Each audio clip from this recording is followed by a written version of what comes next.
English basic to advance. नाज़रीन, आज की शॉर्ट वीडियो में हम पढ़ेंगे परफेक्ट कॉन्टिन्यूअस टेंस, लेकिन कौन सा? प्रेजेंट। क्योंकि आपको पता है हर टेंस के जमाने के हिसाब से 3 किस्में हैं, प्रेजेंट, पास्ट और फ्यूचर। तो आज हम पढ़ेंगे परफेक्ट कॉन्टिन्यूअस टेंस को, लेकिन प्रेजेंट परफेक्ट कॉन्टिन्यूअस यानी मौजूदा जमाने वाला परफेक्ट कॉन्टिन्यूअस। इसका फार्मूला समझ लेते हैं और फिर हम इसको मिसालों से भी समझेंगे। तो इसके फार्मूले में सबसे पहले तो सब्जेक्ट आएगा, उसके बाद आपने हैज बीन या हैव बीन इन दोनों में से एक इस्तेमाल करना है, और फिर वर्ब, लेकिन वर्ब की पहली फॉर्म, और वर्ब के साथ आपने आईएनजी लगाना है। वर्ब के साथ आईएनजी लगाया और उसके बाद फिर आपने ऑब्जेक्ट लगा दिया। लेकिन जो परफेक्ट कॉन्टिन्यूअस टेंस है, इसमें हमने वक्त का भी बताना होता है। और वो कैसे, ये देखिए। अगर आपको एग्जैक्ट टाइम का नहीं पता, जैसा कि कुछ दिनों से, कुछ सालों से, कुछ महीनों से, कुछ हफ्तों से, कुछ घंटों से, तो फिर आप फॉर यूज करते हैं। लेकिन अगर आपको एग्जैक्ट घंटे का पता हो, यानी सुबह 9 बजे से सुबह 10 बजे से, या दिन का पता है कि फ्राइडे से थर्सडे से, और इसी तरह महीने का अगर आपको एग्जैक्ट पता है कि मार्च से अप्रैल से, और इसी तरह अगर आपको एग्जैक्ट साल का पता है कि वो 2020 से पढ़ रहा है, तो फिर आपने सिंस यूज करना है जब आपको एग्जैक्ट टाइम का पता हो। अच्छा, ये तो हो गया फॉर्मूला। अब हम इसको समझते हैं मिसालों से। ये देखिए, अली खत लिख रहा है दिनों से। अब देखिए, रहा है दिनों से, जब ये दो चीजें आ जाए तो आपको समझ जाना चाहिए ये है परफेक्ट कॉन्टिन्यूअस टेंस। लेकिन कौन सा?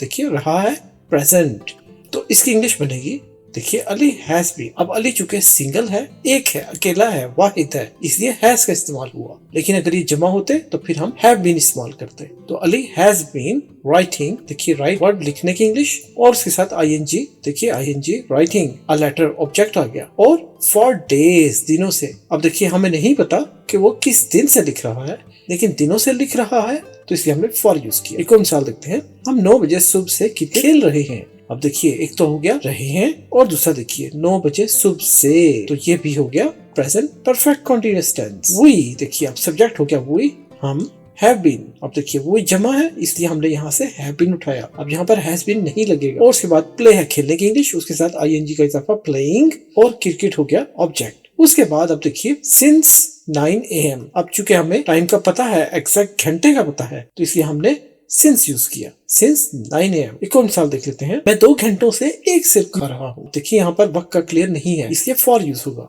और खा रहा हूँ 2 घंटों से, सब्जेक्ट हो गया आई, मैं। अब आई के साथ हैव यूज होता है, इसलिए हमने फॉर्मूले से हैव बीन उठाया, आई हैव बीन। अब ईट है खाने की इंग्लिश, और आईएनजी का इजाफा eating, I have been eating.